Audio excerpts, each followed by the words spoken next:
And g'day, legends. It is Jai, that Aussie metal guy here with Crannk.com, pardon me. And tonight, I'm genuinely stoked to be catching up again with the guy whose journey continued to redefine what possible looks like in heavy music. We're diving into the Mendenhall Experiment again with Brandon Mendenhall, an absolute bloody legend. Their brand new EP, Chasing Ghosts, is dropping through Lucent Records, Tuff Gong International. And this one is a snapshot of the band's present, past and future 7 tracks that bridge the classic the Mendenhall project grit with the sharpened, fully evolved sound of where the band is heading next. And at the center of it all is my guest, guitarist, band leader, disability advocate, and all-round unstoppable force that is Brandon Mendenhall. Almost been a year since we've caught up. How have you been, my friend? I've been good, man. Just keeping my nose to the grind and trying to push the band as forward and create as much progress as we possibly can. And I'm sure, judging by the lineup, you have a lot of questions. Yeah, dude. How have things been? You know, with the release of Chasing Ghost, I believe that is dropping on the first, which is tomorrow for me, or a little bit later today. I'll get to listen to it as well. But I believe, is that tomorrow for you? What's happening Actually, with the release of this EP, man? Tell me all about actually, it. actually, I think it drops on Friday. It will be out on the 5th. On the fifth, yep. And yes, and it'll be available on the East Coast late on the 4th and on the 5th, technically. So, we're excited, man. I'm so happy to have this Chasing Ghost EP off my desk. We've been kind of holding it close to a chest for a long time, and it went through a lot of twists and turns of what it was going to be and if it was going to come out at all, and if it is going to come out, what's it going to look like, because the elephant in the room is that Elise came in, did technically 2 EPs with us, and then left the band, and now we have Mario coming back in, Oh, yeah. and hindsight for the entire situation is 2020. Elise basically just served as a placeholder until Mario could get his life together, being a brand new dad and having 2 kids back to back, 9 months apart. He had to step away and handle that, and we were as a band, we were, behind that 100% and wanted to make sure that he was good. So Elise came in, did her thing with us, and now Mario is back. And Chasing Ghosts is a compilation of the leftover singles from the Mendenhall Experiment, self-titled, and Against All Odds with Elise. Yep. So tell me a little bit about what you feel is the biggest evolution in your own playing and writing coming into this. I think every album that we do, we just become better songwriters. We've had the same producer for all 3 EPs, Chris Collier, and every time we go in and we work with Chris knows my playing very well, and he knows my bar of limitations, and he pushes it through the ceiling every time. Every time we go in, he pushes me to do things that in my guitar playing that I'm not comfortable with, and the result is always me coming out of those sessions being a better guitar player. And I can't thank him enough, because I don't think I would push myself that hard, but he has that big brother ability to push me hard. And also, we call him the 6th member because he always has the ability to see where the band is going musically before we actually see it, and he pushes us that way.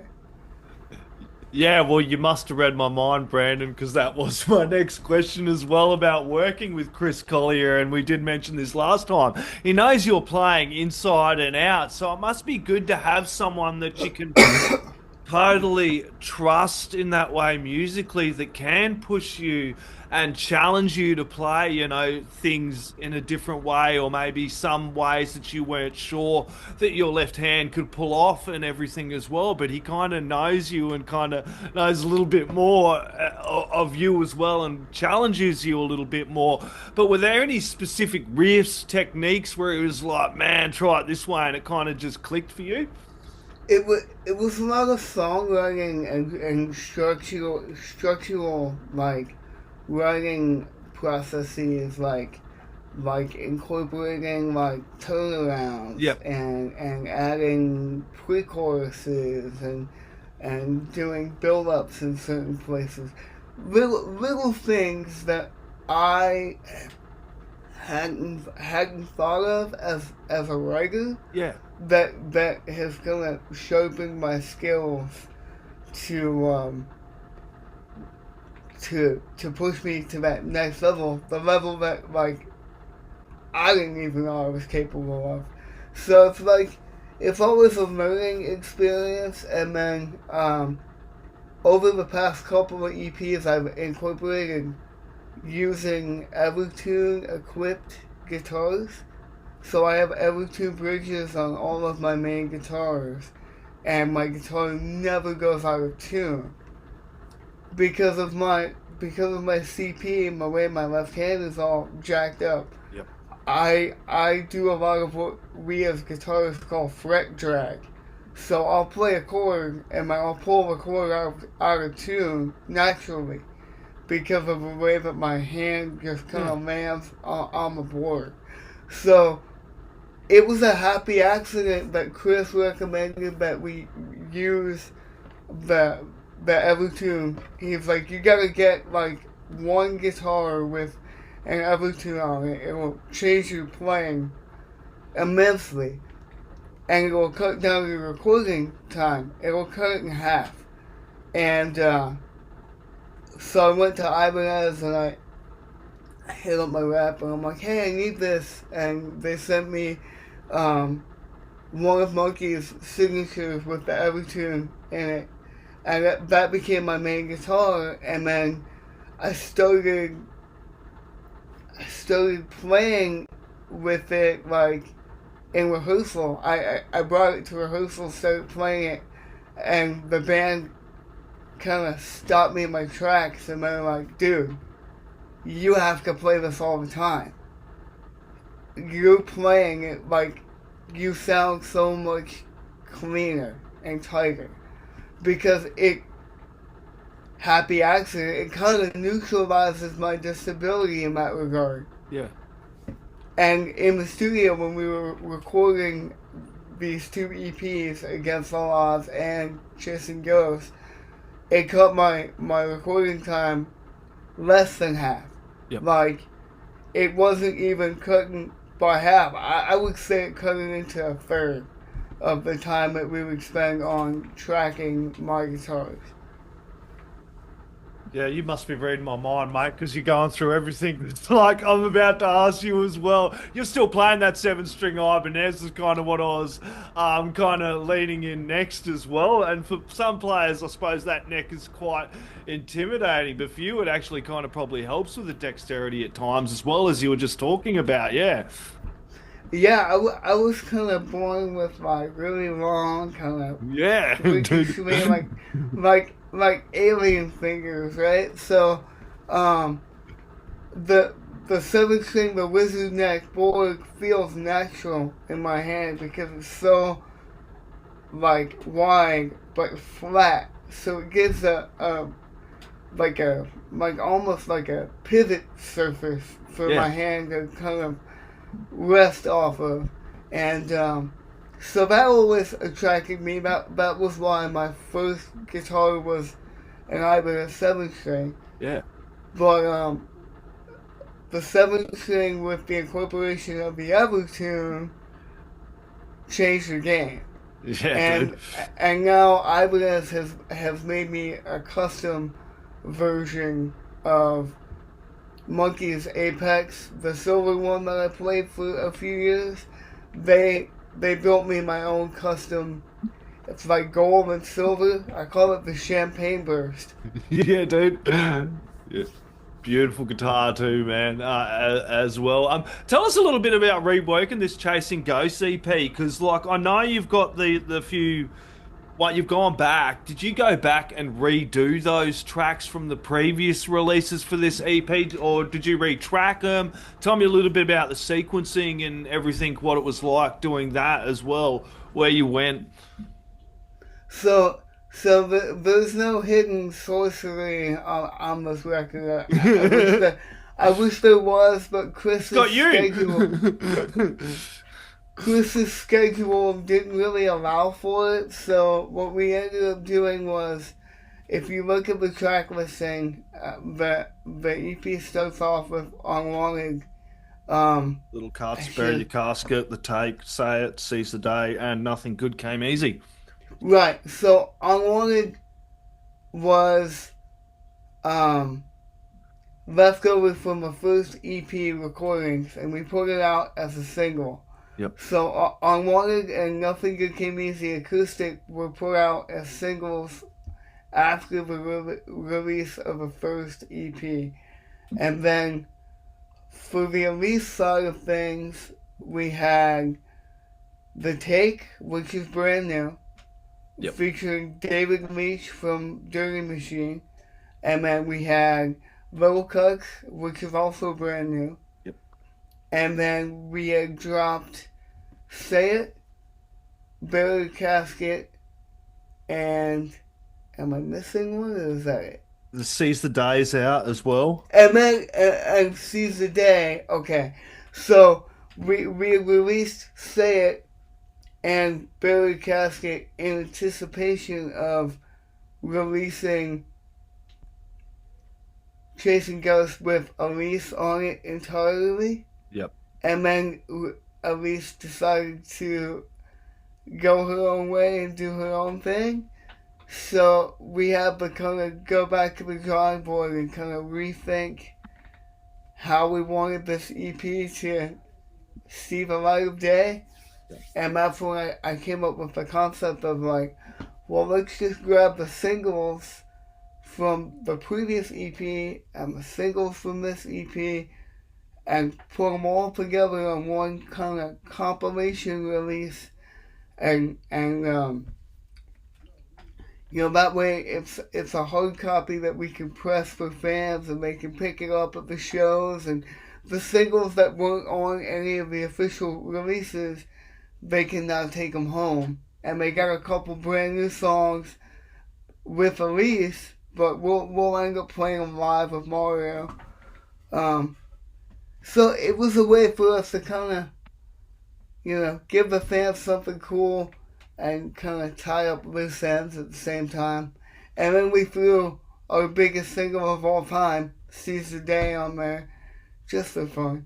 Yeah. Oh, yeah. And it's kind of good to kind of, for you, I know, like last time we spoke as well, and everything kind of that's transpired and some of those things that you wanted to do. This must be really good for you to get this out, just to showcase kind of what's been happening the last couple of years, as you said, for the fans, the listeners, and then be able to kind of move into the next chapter. Because no doubt, man, you got a bunch of stuff sitting there on the back burner you wanted to kind of get out and push forward as well. It's and that's what it really was, man. Yeah. It was like, let's kind of group all this stuff together and put it out, and we'll put up. It allows us to put up the remaining of Elise songs and give them light of day, so that we can add those to the live set with Mario, and be able to play those, and the fans will at least know what's up. They're out there. And then, you know, it also showcases, you know, a couple songs that we did with Mario that, you know, the public may or may not have gotten a hold of, and it kind of refocuses on Mario a little bit, and that was kind of intentional because he's back now. Yeah, yeah, it's really, really good to have him back. And I did. If no one's checked out the previous interview I did with Brandon, you should really go and check it out because I'm not touching on some points purely for that reason. But one I didn't jump into is the chemistry between you and Nathan Stockton as well. It's really next level, man. It's amazing to see. He's legally blind and deaf, which I didn't mention as well. Tell me a little bit about the pocket between you two because it is really rock solid. Yeah, yeah. Like I was if the listeners don't may not know who I am, real quick, I'll give you the Yeah, 60 minute the 60-second breakdown. please Um, do. I was born with cerebral palsy. Everybody around me, doctors, family, friends, all that stuff when I was growing up told me being a musician and playing guitar would be next to impossible. I said, kind of F you, I'm going to do it my way, I'm going to do it anyway. And I did, got a record deal and made the Mendenhall Experiment and used that as a vehicle to raise disability awareness worldwide. And within my band, I have a bass player, Nathan Stockton, who's been with me the whole time, and he's legally blind and almost legally deaf. Yeah. He is that close from being completely deaf. Um, and it's heartbreaking to watch his condition kind of accelerate Yeah. over time because he's he's getting worse. So, Yeah. but at the end of the day, we're gonna be here for him as long as he wants to be in this band. It's his spot. He's been here since day one. Um, but yeah, man, he is totally blind and almost completely deaf, but you wouldn't know it Yeah. by the records we make and the performances that we deliver. Um, you'll notice it when Nathan pulls out the blind man's cane now, Yeah. and that's a shock to a lot of people because he doesn't look blind, whatever that looks like, but Yeah. it gives the cane gives a label to all that. Yeah, and that's also a point I love for a lot of reasons. I really respect and admire you having a disability and battling with all the stuff I was going through, and watching someone like you who's such a staunch advocate and Nathan, and never using that as this isn't a disability; it's an ability. The things that I can do, absolutely amazing and inspiring to see. And that documentary, Mind Over Matter, everyone needs to go watch that as well.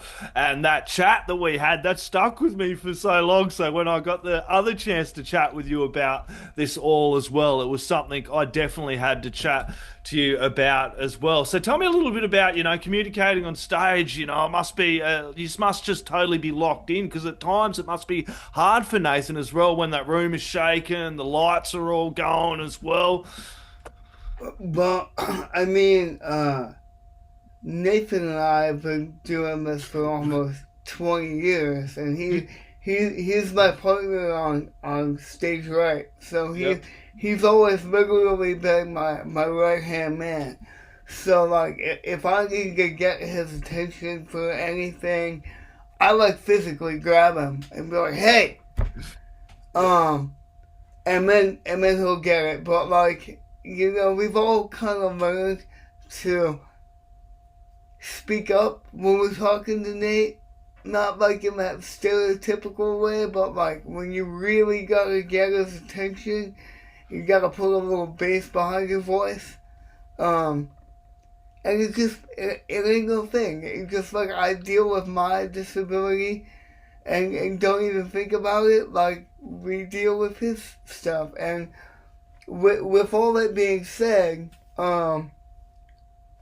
I feel like right now is a good time to mention we have a new drummer in the band. His name is Cameron Casey, and he's young. He's probably about 10 years younger than me, but man, he's hungry, and he can play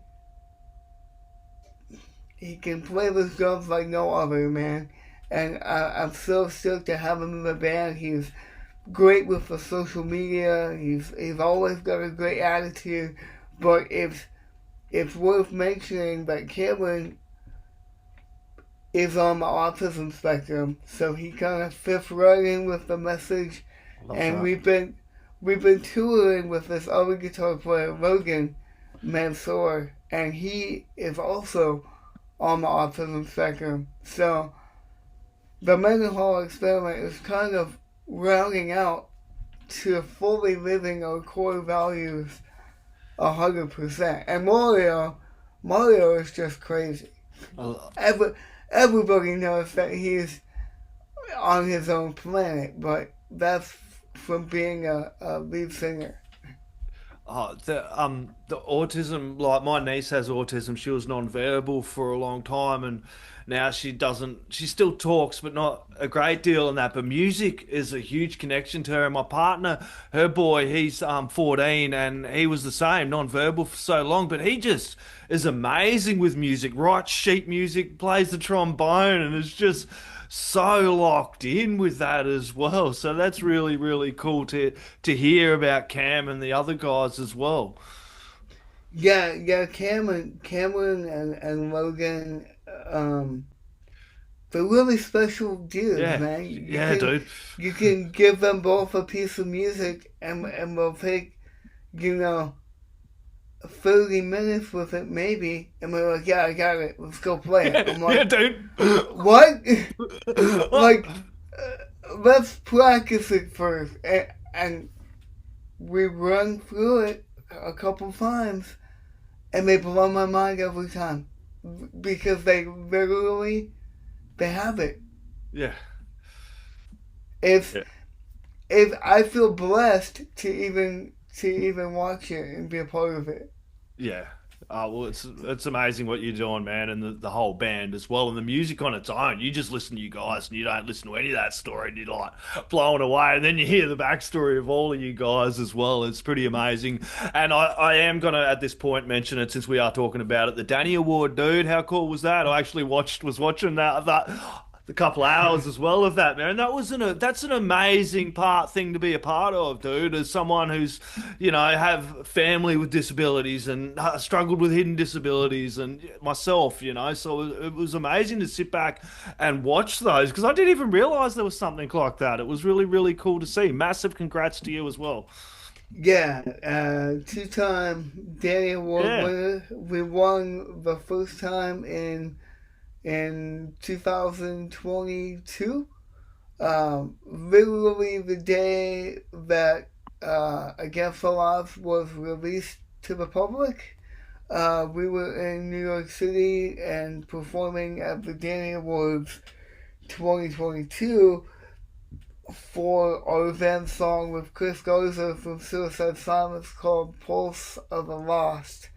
And then the Danny Awards brought us back in October of 2025, and we won a Danny Award for Seize the Day. Hence, Seize the Day being put on the Chasing Ghost single and kind of the reintroduction of Hey Mario's back, and we're kind of kicking it back to the old school but putting out new stuff at the same time. Kind of remember who we are kind of moments for us. But the Danny Awards and the Daniels Music Foundation, who puts on the Danny Awards, is a non-profit music school for young adults and children with disabilities. yeah, They have a brick and mortar facility that people can sign up to and basically go and take music lessons and learn how to play all different styles of music, and they focus on those with disabilities. They even have 3D printing machines on site to build adaptive pieces or tools for certain instruments or certain kids that might need a little extra help, you know, they can kind of bridge the gap and figure it out together right there on site.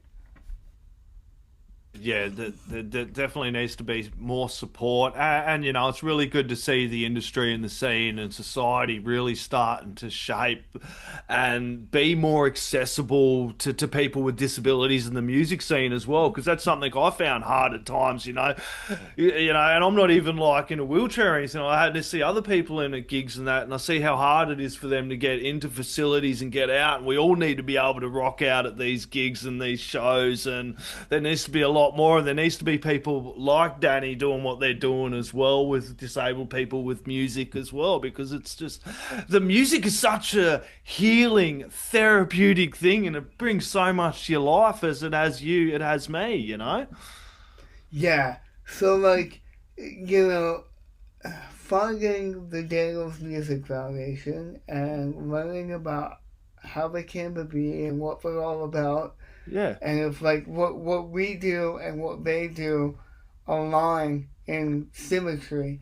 So I'm not surprised that they brought us back for a second award with the Danny Awards. I was super stoked when they reached out to me and was like, hey, you guys are eligible to submit.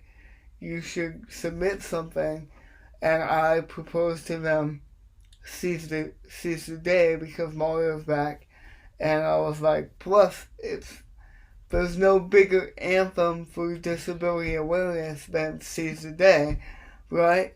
And so I think they agreed. They put it to a vote, and I think we got 8 out of 10 votes to win the award.